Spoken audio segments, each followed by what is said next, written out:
Everybody knew what they were getting into. These actors knew exactly what was happening. Everybody got their scripts ahead of time. I don't know if Samba read his because his reactions seemed very of the moment. He seemed very surprised by a lot of it, but that's on him. I'm gonna guess he skimmed. He knew what kind of a thing it was going to be, what kind of event, and what kind of like So Con O'Neill, Vico Ortz, Kristian Nairn, and Samba Schutte, who is now pronounced Schutte. I always pronounce it Schutte, but it's Schutte. Read Fanfiction by Ringa Sunn and Tessa as part of the Momentus Event, Izzy Into Me. What Pandora's box of parasocial feelings and pearl-clutching discourse have they wrought through the fandom? We discuss Con and Vico's very intense X-rated interaction, Samba's amazing Stede voice, and what it's like to write fanfic that actually gets read by the cast on today's Gay Pirate Debrief from the Our Flag Means Fanfiction podcast. On the show this week, we have them, Ringa Sunn and Tessa, who are here to answer everyone's questions and be held accountable for their crimes. So if you have a question, please hold me accountable. Post it in the chat. Let's get started. Tessa and Ringa, what was your favorite moment from the Momentous event? I mean, it's gotta be Vico telling Con to suck their strap. The full commitment, man. The just like absolute like balls to the wall, as it were. I was not like, I know that they're like an excellent actor and I know that they're a very fun person. I was not expecting them to put their whole pussy in it that effectively. Agreed. That line was like the first thing I thought of when I was approached about writing specifically a Jim and Izzy thing. I was like, Jim's gonna tell Izzy to suck their strap. And that was like the very first thing that was created around this thing. And it happened. It happened. It did. Not only did it happen, boy, did it happen. It happened so much more than I was expecting it to happen. It happened so much more than I was prepared for it to happen. Yeah. So take us back to the beginning. How did this happen? How did this come about? So at the beginning of January, Con was like, hey, there's something coming up. Can I tell you a secret and keep it hush hush? And I was like, okay. I'm not bad at secrets. I'm just like, it's hard. It's hard to not, because I get so excited about this fandom stuff, you know? Luckily, I'm very good at secrets. Tessa's the best at secrets. So he told me about like the event that was coming up and what he wanted to do with it and everything. And then he's like, I'm thinking about reading some fan fiction. And I was like, oh God. And he's like, what do you think? And I'm like, yeah, do that. And then we were talking for a while about different kinds of fan fiction and like situations and whatnot. And then it was discussed for a while about how, well, you can't just read like any random fan fiction, you know, you have to have author's permission and etc. And if I was like, a lot of people don't want to be perceived by you, like at all, especially surrounding their fan works. So then, you know, he asked me to write it, you know, which is like my specialty is writing porn fan fiction. I have also mine. And also Tessa's. Yeah, Tessa's very, very good at it and writes a lot more than I do. But I have a whole event that happens twice a year here in Pittsburgh, the Pornathon, if you all haven't heard me talk about it on this podcast enough, where I literally do just this, where I write porn fan fiction and someone reads it live on a stage. And for that one, Athena, who reads the fan fiction, has never read it before, and she's very like embarrassed about reading it, but it's very funny. And now Con originally didn't want to read them ahead of time. He wanted to just go crazy with it and get in there and just read whatever I wrote him, and that was going to be very funny. So he didn't want to know anything about what I was writing, but he requested the 3 ships I did, the Sprizzy, the Steady Hands, and the Jim Izzy, and he wanted one, and I was like, oh, I was going to ask if you want me to like send you some like mild things to read. And he's like, no, it has to be crazy. It has to be filthy. And I'm like, all right. He's such a fucking legend. He is. He's great. So he decided, so we'll start out with a romantic one, and then we'll get into a naughty one. And then the last one has to be pure filth. And that was a nice progression. Yeah. And so almost immediately, well, he had said back when, like, I'm going to try to get Vico to come on to read with me. And so I was like, okay. So at the beginning, we weren't sure which order they were going to go in. So it was always going to go like romantic and then naughty and then filthy. But I wasn't sure which one was going to be the filthy one. Like, I didn't know what order they'd go in. But he was like, I'm trying to get Vico to come on and read with me. And if that's the case, you know, the Jim Izzy one will be last because we'll bring Vico in at the very end and it'll be surprise. But Vico was in Puerto Rico at this wedding that day. So he didn't think he'd be able to get Vico. So then he was trying to get Nathan, and Nathan's like busy. And, you know, then Samba literally just returned from a holiday like that morning. So Samba was on holiday. So like he was trying to get all these people, and it just kept seeming like nobody could do it. And so I was like, well,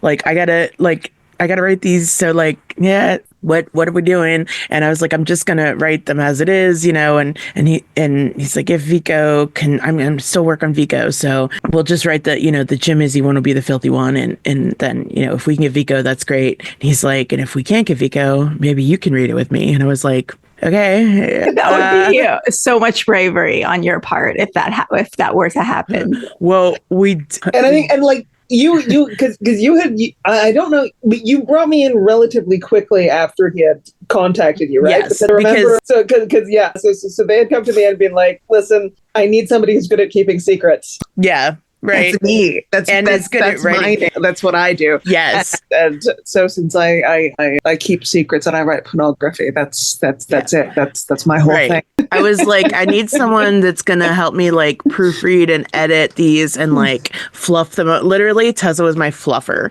She like went in and added all kinds of little goodies. And for those just joining us, this is a debrief where we're talking to Ringa and Tessa about writing fic for Con O'Neill, Kristian Nairn, Vico Ortz, and Samba Schutte that was read on the Momentus Event, and that caused so much chaos. And you guys in the chat post questions for them. Okay, if you have questions or if you have things that you'd like them to talk about in conjunction with this, post it in the chat and we'll make sure to cover it. Yeah. So yeah, I was really good, and I told Tessa about what was going on, and I told Con, I was like, I'm going to talk to my friend about this, who's going to help me with writing them. And he was like, that's fine. And I did like tease, and if anyone is watching who's in any of the Discord servers I'm in, the private Discord servers where I tease the fuck out of you, I was like, something's happening soon. But like, I was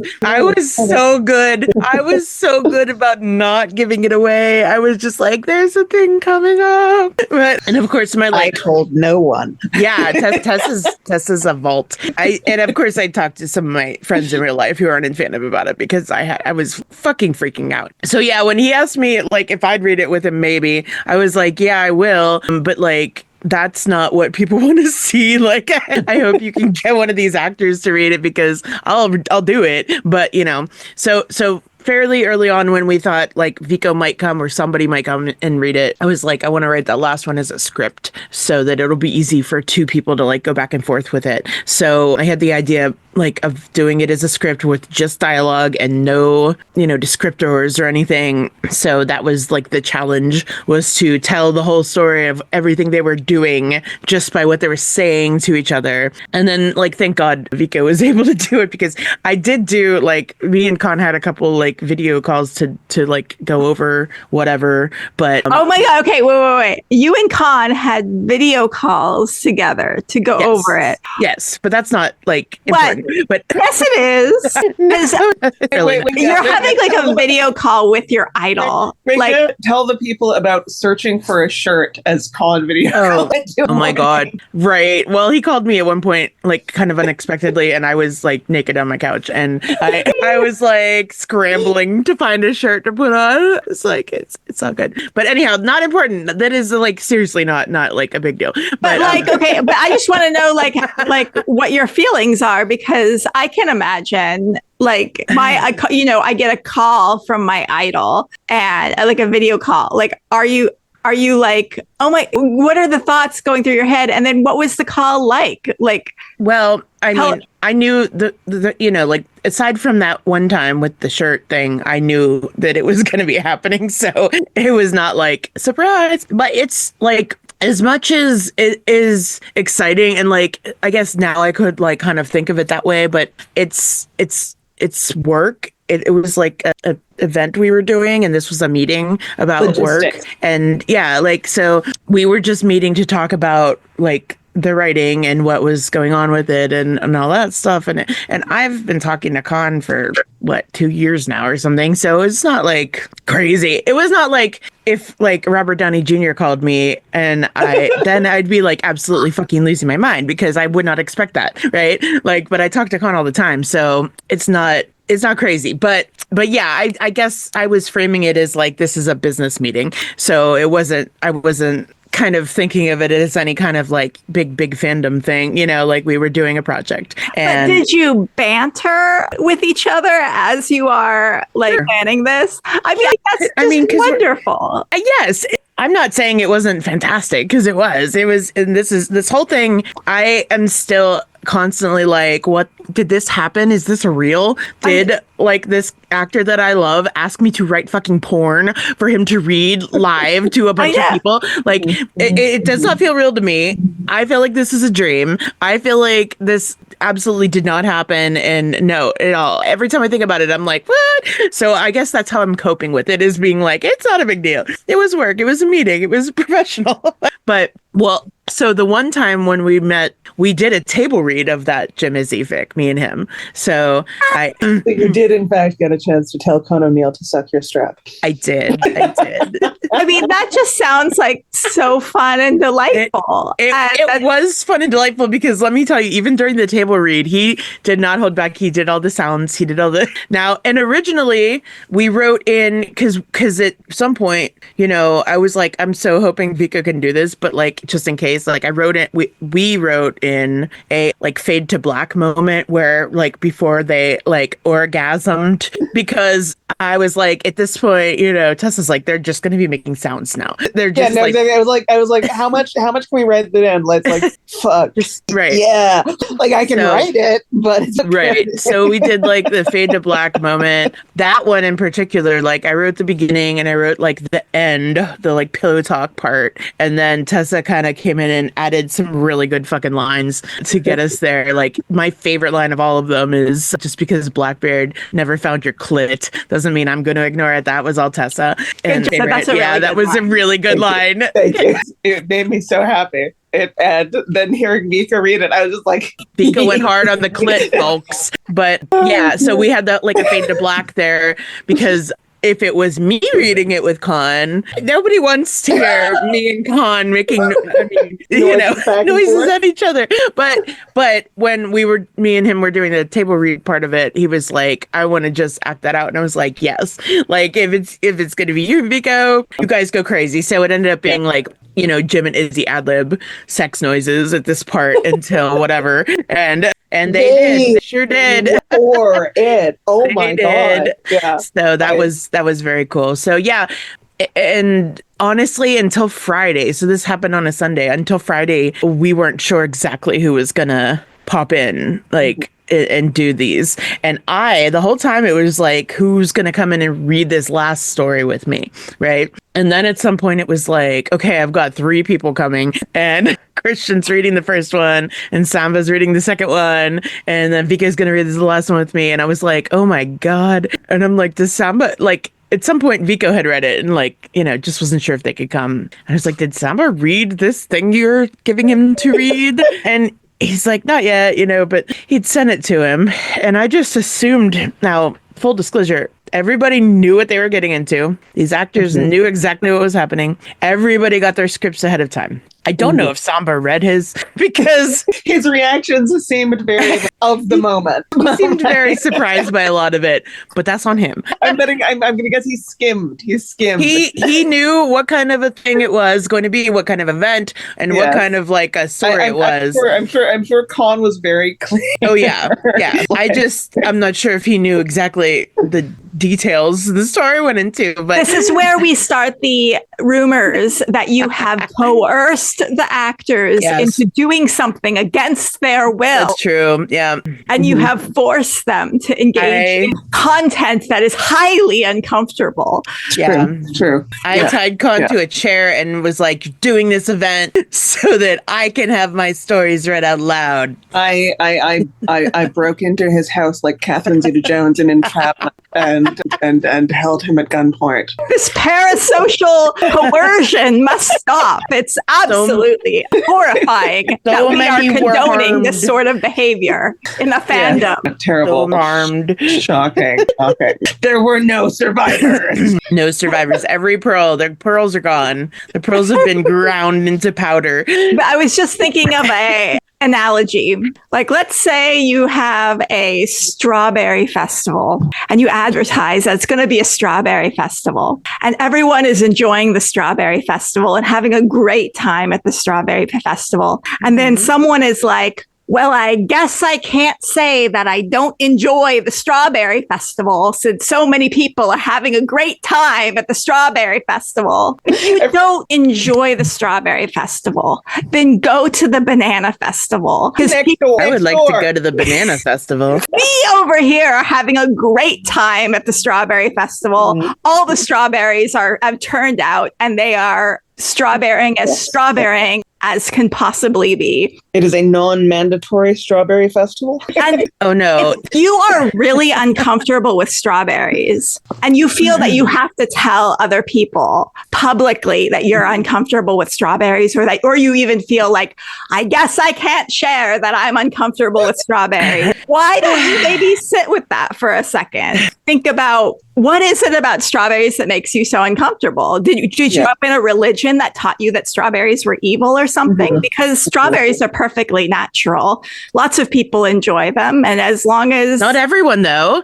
And you don't enjoy strawberries, right? That's true. Actually, I don't enjoy strawberries, but I totally condone and encourage other people to get as much strawberry enjoyment as in any form. There's a lot of ways to eat strawberries. And I've written about strawberries. I've written about tons of strawberries. Whatever kind of strawberry, like strawberry parfait, strawberry pie, strawberries in a salad. I read about strawberries all the time. Like the thing for me is always just like, I mean, for the non-strawberry enjoyers, why don't you want to spend your time enjoying the other fruits rather than sort of like railing against strawberries and strawberry enjoyers and how they're everywhere and you can't get away from them. You can get away from them. They're in a very small, limited space. You could just go to one of the many non-strawberry spaces and you could do something you enjoy.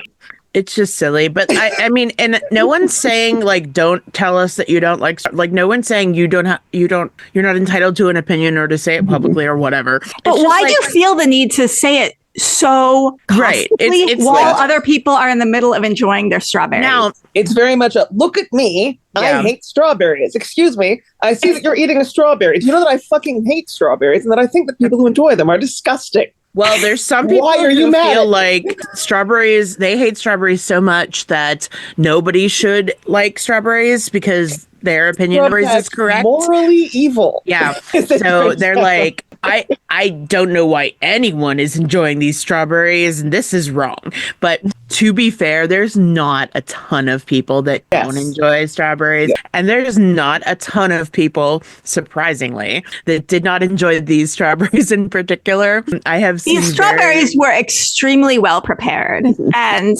it was a platter of the most beautiful strawberries that we've ever seen. We made us a shortcake, baby. It was really nice that like drizzle on top. Those that whipped cream. Yeah.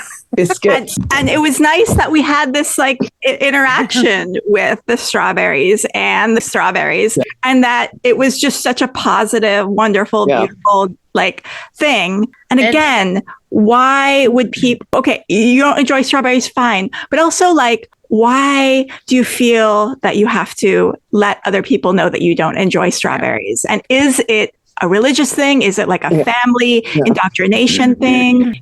Where does that come from? Because I think there's some healing there that needs to happen. There's definitely a couple people who did not enjoy these strawberries in particular that just didn't like them because I'm the one who served them. Yeah. I am really bad. I don't know if you knew this. Yes. There's a lot of people that don't like me, but that sucks to be you because I have some great fucking strawberries and Con likes my strawberries. So I was going to ask, have you heard from the cast after the event? Any final thoughts or? Yes, I have, except for Vico, who is, busy and very important and lovely. I heard from Samba and Kristian both the next day. They both loved them. Samba was like, great fix. I feel like Samba was a little bit scarred for life. But, he's okay. He's all good. And Kristian said, I'm aware that I looked like an 80-year-old auntie. A shocked 80-year-old auntie. Which he did, honestly. Amazing. Facial journey through this. I can't even, Carly, did you watch the YouTube version? Yeah, I watched the YouTube version after it was over with. There is a version somewhere of the original, what showed on Momentus, of all of the other castmates reacting to them all as they go. And you'll have to watch that at some point because there's a lot. The YouTube version cut out everybody that wasn't speaking at the time. It's such a waste. It was such a waste because I was screaming, laughing. Kristian was already. Writing notes down and holding them up to the camera. It was amazing. So you have to watch too. Yes. It's just fucking crazy. We were dying. Yes. We were all dying. Everyone. And the chat, during I am glad there's recordings of it and stuff because I wasn't even watching the actors that much the whole time. I was watching the chat. I was very much enjoying everyone losing their fucking minds. Yeah, because it was a lot of I can't do this. I'm dying. I have left my body. But enjoying themselves. There was a lot of Con, are we sure this is the best idea? And I have to say, Samba did all the voices and did all the voices. So well. They were all great, but his Stede voice, because Stede is a really hard voice to do, and it was so. I think it's because he spends a lot of time with Reese, maybe, but oh my God, his voices were incredible. No, especially Stede voice in particular. I was just like, what the fuck is. And we've heard him do Stede voice before, but the fact, it was not, it was just, exactly. It was the Stede voice saying take your clothes off, darling, and stuff like that, damn, he was good. Even the Taika voice kind of was fine, but the first line that Ed says in that was really good. I was damn, he got that down. But and then Izzy was just a joke, of course. But it's so funny every time anyone impersonates Con because it's not an easy voice to do, and I have really not heard many people do it well. Yeah, I feel like you have to have a very specific vocal register to be able to hit that Samba accent does it good. And the timbre and the whole and the rasp and everything. Yes. Surprisingly enough, David Jenkins does a good Con O'Neill impersonation, but honestly, the best one I've ever heard was that kid at the convention. Was it Basingstoke or no? It might have been one of the Galaxy Cons. I'm not sure. There was a kid dressed up as Izzy. I don't know. I'm bad with kid ages, 9 or 10. I don't know. And he came up to ask a question and did the Izzy voice, and it was so good. And the cast was losing their fucking minds, and they brought the kid up on stage to sit next to Con to ask his question. It was great. That's so cute. Yes, it might have been San Jose. I don't know. I think maybe it was one of the Galaxy Cons. There was a lot of conventions last year. I want to address some of the questions in the Yes, chat. please. Yes. Someone asked, where can you watch this? I posted a link to a Google Drive. So if you go to Our Flag Means Fanfiction on Blue Sky, scroll through my feed and you can see I retweeted, someone had a Google Drive of the Momentus event, so you can watch it on there. And I think you can see it on the Momentus website as well. So if you haven't seen it, you definitely need to, because your faves read our pornography. Yep. Yeah. Which were written to their specifications. To their specifications, that is the important part. Yes, as requested by them. Yeah. And I think there was pre-approved and some et cetera. initial like worries, I think, from some people were that they had just like taken because of course, you know, the people who, the anti-strawberry people, a lot of them were people who were not at this event. Just like last time, just like with Bulgegate, it was people who weren't there who were like offended by it. And because they're making up what's happening in their heads, and then they're just like and like yelling about that. Oh my God! But also, I guarantee you, the worst. That's what's happened. But let's say, for fairness, Con O'Neill and Vico were to strip completely naked and just start having sex in front of everyone. That would still be okay. It was a near thing. It was a near thing. If they had been in the same room, I feel like that would maybe not be okay unless they had warned for it a little more specifically, I feel like they would be relatively clear if that was the plan. I mean, I don't know that there's many people that would object to that, but I feel like they would just be like, and now the actual porn begins and go. Because it's the website, the audience knows what they're getting. The actors are totally into it. Yeah.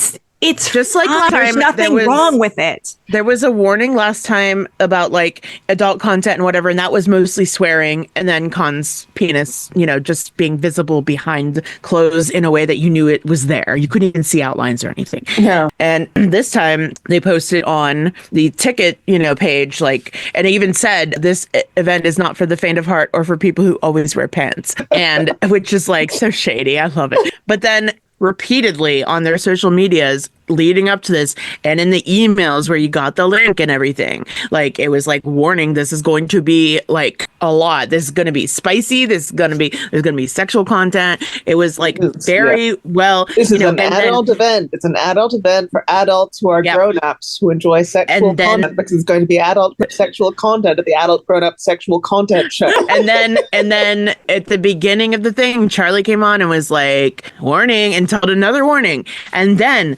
while they were like getting into talking about fan fiction before they even started, and then during the entire thing, Charlie was in the chat saying, okay, this one's mild, okay, now it's gonna get crazy, okay, warning, this is about to be, you know, like the whole time there were warnings. So if you didn't want to listen to it, you could have muted it. Or well, I guess I can't say that I don't like it because there were so many warnings then, wasn't there? Because they kept telling me what I was going to see. Yeah. I guess I'm not allowed to say that I don't like it.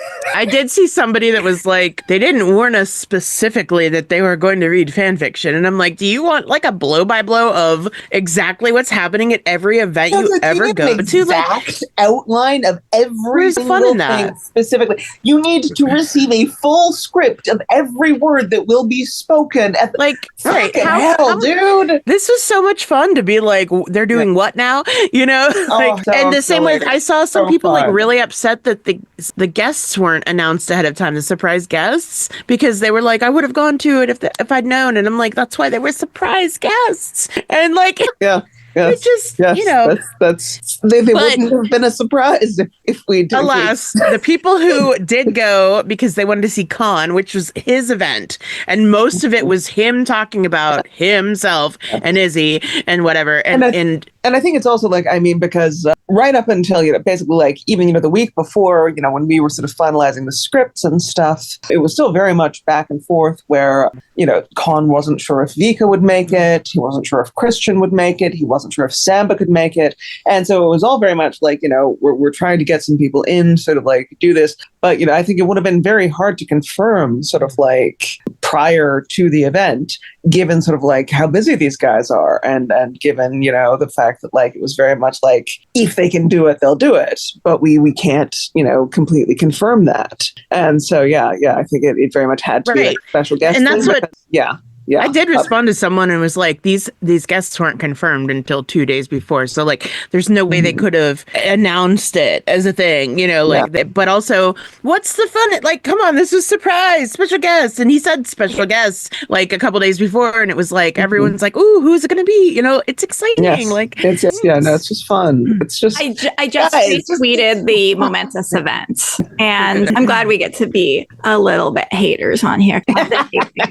And honestly, I'm not hating on anyone for not enjoying that kind of content or for what, you know, like, it's only when you are like going out of your way to tell other people that what they enjoy is wrong. Publicly, you know, while they're in the middle of enjoying it. Yes. Right. While they're in the middle of enjoying it. And, you know, like, I've had it's very much like, oh, you guys are enjoying something over there. How can I turn the attention onto me? Right. Exactly. Yes. But don't come storming up to me on my birthday when I'm eating my fucking strawberry shortcake to tell me how good strawberry shortcake is, man. Fuck off. Yeah. So it's all good though. I am like, sometimes when a fandom discourse happens or drama happens and I'm involved in it somehow, or even if I'm not involved in it, but it involves like people I'm friends with or people I enjoy, I tend to get upset because it's like, it sucks. Like, and it's human to just feel bad when people are saying bad things about you. But I think that somehow, like, I think my last fuck like went into the election last year because during this, like I said, there's been very few like blowback about this or bad things said, but the things I have seen, I'm like, yeah, fuck it, suck my dick, because I had a great time. Everyone else I know had a great time, and you didn't like it. Fuck off. It was so delightful, and it was such an incredible opportunity, which like I'm so glad that Ringa brought me in on it, because I was just like, are you fucking kidding me? Like, we get we get to sit down together and block out like basically scripts for these actors who we love and admire, and then we get to watch them read those scripts. Like, shit, man, this is going on my CV. Right. It's the dream. It's truly the dream. It's like as a writer, I mean, I know that. I mean, writing for the show that we love more than anything. Yeah, for the person we love so much. Yeah, that not a lot of like fan fiction people want the actors to know about their fanfic and stuff, but as just a writer in a broad sense, like it's the dream to like write something for the show that you love and have it be like, I know somebody was like ended up writing on season 2, I think, that had written fan fiction for season 1, or is that so it was an Interview with the Vampire. Isn't that amazing? Like, that's incredible. That's the dream. So this is like as close as I'm gonna get, but and cool. Like, you know, how fucking cool. And it's also, and it's like, and I mean, I think it's also like, because these were things that we were writing specifically for this event, you know, this wasn't something like where we had written something that wasn't intended for the actors to see or whatever. This is something where we very much went into it knowing, okay, the actors are going to see this, the actors are going to read this. I mean, like, well, at least Con is going to read this, and ideally Vico possibly as well. Like, I think for a long time it was just like the possibility of maybe Vico coming in to do Jim, and I didn't even know Samba was going to be there. And it was very up in the air. But even just like being given that opportunity, I was. Yeah, like I remember Ringa writing to me when it was a possibility that Vico would come and read it, and I was like, I'm going to pee. That's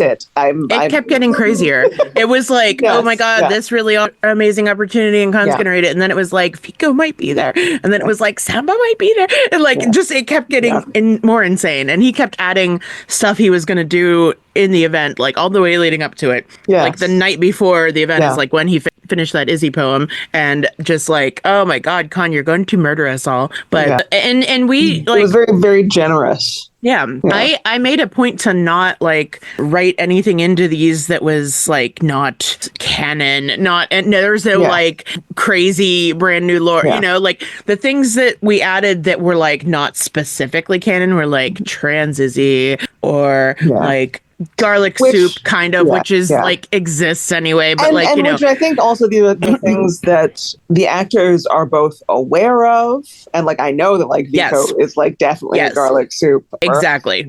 Trans Izzy, that again is something that like we know that these actors are aware of that, like as like a headcanon for a lot of the fans. And like, I mean, these are queer actors, these are queer activists. Yeah. Yes. Of course they're gonna be fucking down for that. Like that is something that like is so in keeping with the spirit of this show and with the spirit of what these people have brought to the community, which again is just incredibly generous of them. Yeah. For those watching, post in the chat what your favorite moment from the Momentus event was. Yeah. And just gotta say again, I love this cast. I love the crew. I love how the boundaries between the fans and the crew is paper thin. And that is what makes this. And that's, I think, what a lot of people were upset about. If it wasn't exactly the fan fiction itself, it was that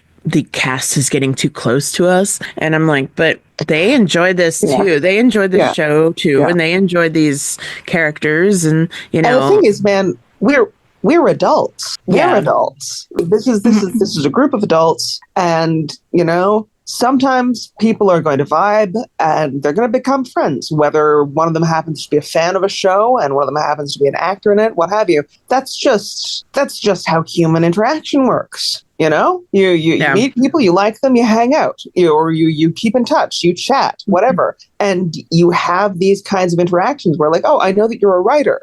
Would you like to contribute something here? Listen, Ringa and I, we're in our 40s. Con is in his 50s. Like, I'm like, we're older than Vico. I think Samba is like the same age as like, I don't think there's any like meaningful power differential here. Like, it's not like a case of like, I know a lot of the interactions with actors and or other celebrities, especially in recent years, there's been a lot of awful shit that has come out or happened or whatever.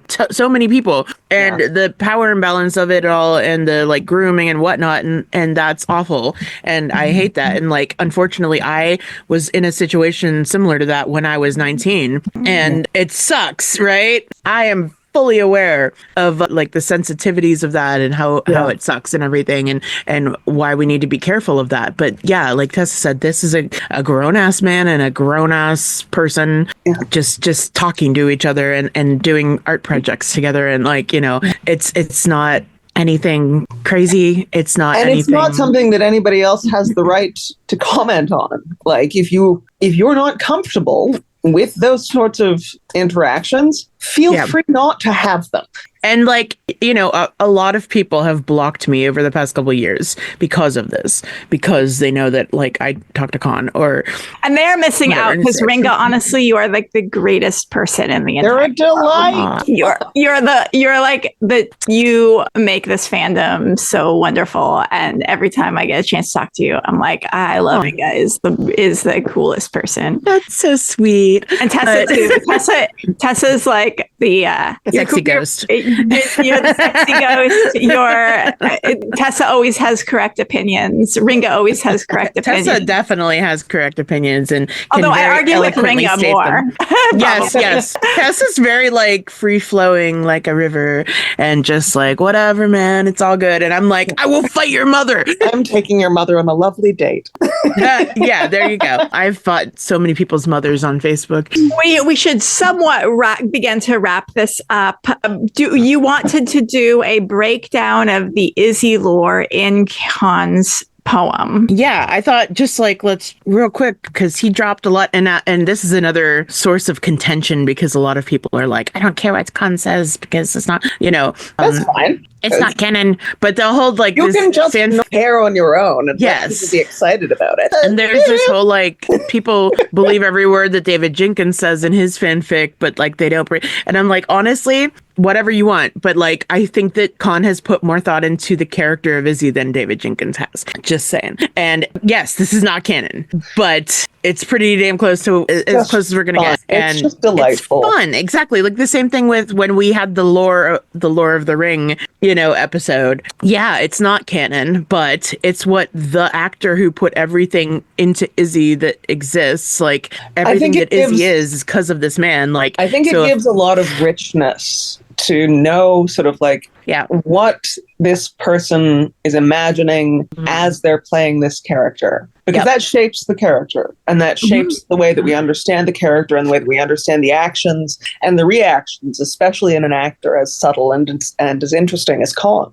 Gives so much in a tiny facial expression, and then having sort of like these little bits of lore, again, it's such a joy. I mean, and like, I want to compare it to, I think, obviously, I am also a massive Deep Space Nine fan. And Andrew Robinson, one of the actors who played like one of my very favorite characters, Garrick, had like basically like a Bible that he sort of like wrote as he was playing this character about this character's life that was later published as a book, like an official Star Trek book. Oh, wow. And it's amazing. And it's delightful. And like, it's kind of like secondary. It's the beta canon, so like not the canon, but it tells you so much about what goes into creating a character that's that rich and that vibrant and that interesting in the way that I think Izzy is too, and with a similar kind of mastery, I think. Yeah. And it's not all the time that you get an actor who cares so much about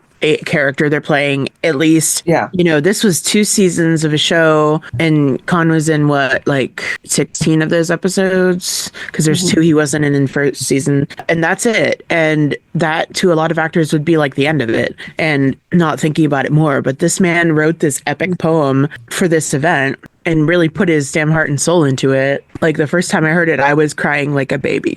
And it's such a beautiful thing and it's so very Con to have a poem where it's making me cry and it's so beautiful, but also talks about, talking balls, really fucking dirty shit. And so if you were worried that like the filth that I wrote isn't cool, just listen to this shit. Like, this is what he wants. Yeah. And again, I know I keep using the word generous, but like, that's all I can really think of. It's just it's so incredibly generous. And so giving, sort of like, share this stuff with us, I think. And so what lore did you take away from the poem? It's almost not even like anything new. It's like confirmation of things a lot of us had as headcanons as far as Con is concerned. Again, like, this is not canon, but like, we start out with him confirming that he likes it rough and he likes to have dirty, nasty, cruel sex. But then he goes on to say that he likes sometimes like a gentle kiss in a seafront walk. So so we've got like dimensions of it that where like I like fucking like really filthy, and also I like the romance. And then we get into where he's talking about when he was young and he had this love, and on his 18th birthday, he gave his mother's ring to this love that he had, and then the love died. And that is what made Izzy. That's what made him,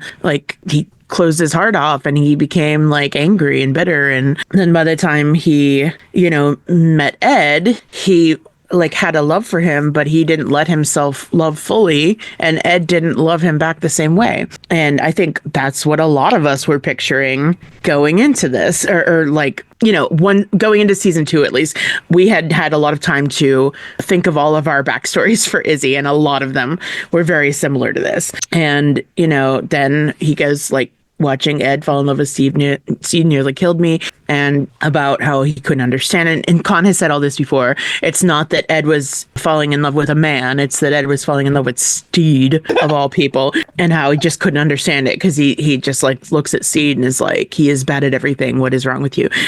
And then he goes and starts saying how like he's down on the hill below them, watching them up in their house, and how they're, doing, and they're fighting and they're loving and they're, back and forth and all this stuff. And then he's gonna stay down there and watch them until he knows that they're gonna be okay. And then he's gonna go find his love, his ghost love, and they're gonna fuck nasty. And so, it was so fucking beautiful. And I saw that some people had transcribed it, and Con messaged me to ask them to take it down because he wants to do something yet with the poem. Like they're going to do some kind of a sale with it more for this charity. So from Con, please don't transcribe the poem and post it anywhere. Eventually that will be a thing we can do. But just for now, if you would please don't. So fucking beautiful. I just couldn't even get over that. Like Con wrote this himself and he's always like, I'm not a writer. And I'm like, but you are. And also have written 2 short films that have been made. So like,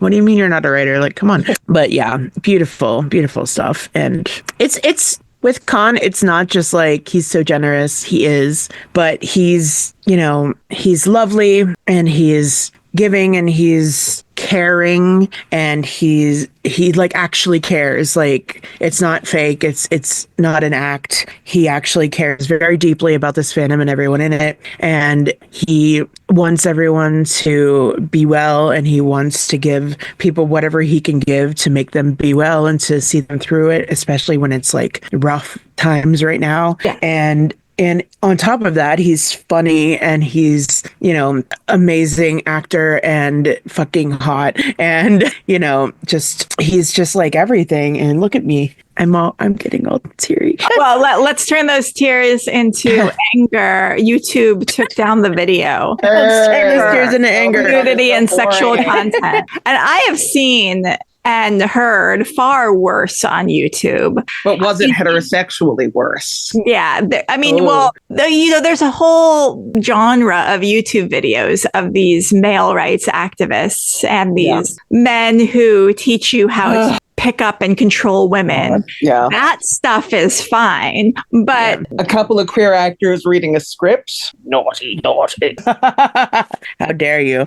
And I mean, it is not, there was no actual sex, although it was pretty close. I just want to know who reported. Well, it's possible just that YouTube came across it on its own, but I mean, there's always the possibility that someone was like, no one can enjoy this. So, but I mean, and it's funny. I feel very proud of the fact that it was taken down, because that's my words, that caused such a panic and yes, it caused such harm that we had to take it down.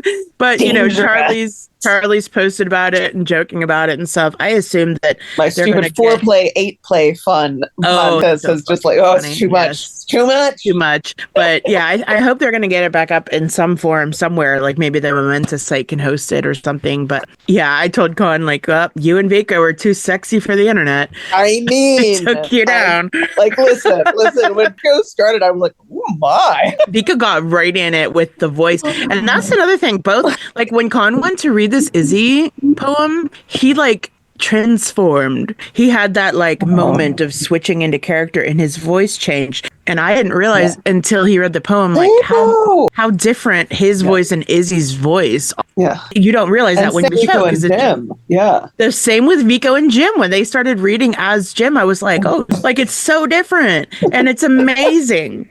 So but fuck YouTube. But thank God we're pirates. We take care. 1 minute left. What should we do in this final minutes? Well, I do want to say that I asked Con how he felt about having read, because this is his first ever fanfic that he's ever read, and probably the only ones, unless he does this again. But he said that he doesn't feel any different. He doesn't feel like he needs to read more, but he doesn't feel weird about it, and that's pretty awesome. So he said this is a part of Izzy that he has no ownership of, and isn't that beautiful? That's a really cool thing to hear from an actor, is that he enjoys this art. Con's all about the art. He enjoys it, but it's ours. So that's an encouragement. And I think the whole event was encouragement to everyone in the fandom to create filth if you want, and don't feel bad about it, and don't feel like you have to protect the actors from something, because art is art and we need it and we love it. And this event was about queer love and community and finding your people and fighting back against the assholes with love and filth and art and beauty. So, yeah. And we're all about dismantling those systems that make you feel bad about yourself. Yes. Yeah. If any of this made you feel bad about yourself, whether it was the church, whether it was your parents, whatever it is that indoctrinated you with that belief that you should feel bad about natural human things that people consent to, then take that anger and fight back against that system. Release it. Let it go. Yeah. And Con said in his post later that day, love is a weapon, use it, and don't forget that, because it's very important right now. So this event popped up. He said at the beginning, like, he agreed to do this before the election happened. And so he was hoping to make it just fucking crazy, but he wanted it to be more about love and community. And I think he succeeded with that. So I hope everyone feels loved and a part of this community, because that's what we wanted. And you're doing a real person fic episode soon. Yes, I am. Just to like stir the pot a little more. I know. Because I am just so controversy, unproblematic and inoffensive. But I'm looking forward to that. I've been waiting for that for like 3 weeks. I know. Everything got crazy. I had eye surgery, and then I had like the stomach flu, and then this event, working on this event coming up, and just oh my god. So it's been nuts. And yes, Marty said in the comments, spoken word pornathon, which I've mentioned before. If you are on Instagram, follow Queer Witches, and Queer Witches will have all the information about that coming up. It's an event we do twice a year to benefit the Pittsburgh's Queer Resource Center. And it is where I write fan fiction that's absolutely fucking filthy, like way worse than this shit was. And then someone reads it live on stage, and it's great. And you can watch, even if you're not in Pittsburgh, we do a live stream. You can watch it that way. So check that out. And there was something else I was going to say, but I forgot. So I was just saying, I like Jazz Loves Latte's comment. Yeah, but I still feel we need to protect Reese. And that brings up a good point. Like you got just basic empathy with the fandom. Like, you can tell some people get overwhelmed with tons of fans, like a big old herd of love, you can read people's body language, you can read people's faces. If they're like, wow, this crowd is extremely hyped, just be like, okay, maybe take it from a 10 down to a 1. And it's always okay to tell the people that their work is meaningful to you, and don't trauma dump on them. And you can usually tell, especially with the actors, you can tell when someone wants to be like involved in stuff and when they don't. Like, we've got on one end is like Con and Vico, and on the other end is like Reese and Joel, where they're like, I don't know. I mean, they give so much of themselves to it, They do, but like they doing don't want theater and what Reese does. Right. They just don't want to be involved in filthy fanfic, which is totally fair. And again, we're not saying that this is something everyone should enjoy and should be strawberries are non-mandatory. Non-mandatory. But if you enjoy it and if you like doing it, like, yes, just don't tell Reese about it. Yeah. So there was a lot of comments on Sunday about hope Reese is safe in Costa Rica. So I try this fandom, this great job of making the cast feel comfortable. The cast does a great job of making us feel like we're part of the art. And they really do. That's the wonderful thing, and the positivity, and it can continue. So let's celebrate more of the positivity that this fandom is all about. And if you would like to read these fics that we have written, they're on Archive of Our Own, and my AO3 is Spooky Scary Gender Fuck, and you can also find a link to it in my Blue Sky. It's pinned to the top. A little press release, I guess, about the event I put out right after the event, which was like, everybody knew what they were getting into, everything was consensual, everything was, like, etc. And then at the end of there's a link to the fanfics. So if you want to read them, and I'm Ringa Sunn, RingaSunn, on all the socials. And this is the Tessa's a ghost. Tessa's a ghost. And this is the Our Flag Means Fanfiction podcast. Be sure to give us a rating and a review on whatever podcast platform you listen to us. We come out with an episode every week about Our Flag Means Death. And subscribe, bitches. If you want to be a part of this podcast, definitely email us at ourflagbeansfanfiction@gmail.com. You can be on here. You can be a co-host. You can, if you want to read fan fiction and put it up on an episode, we can do that. However you want to be involved, that consider yourself part of the family and consider yourself on here. M. Baldo asks, Harley, where did you get your polite menace hat?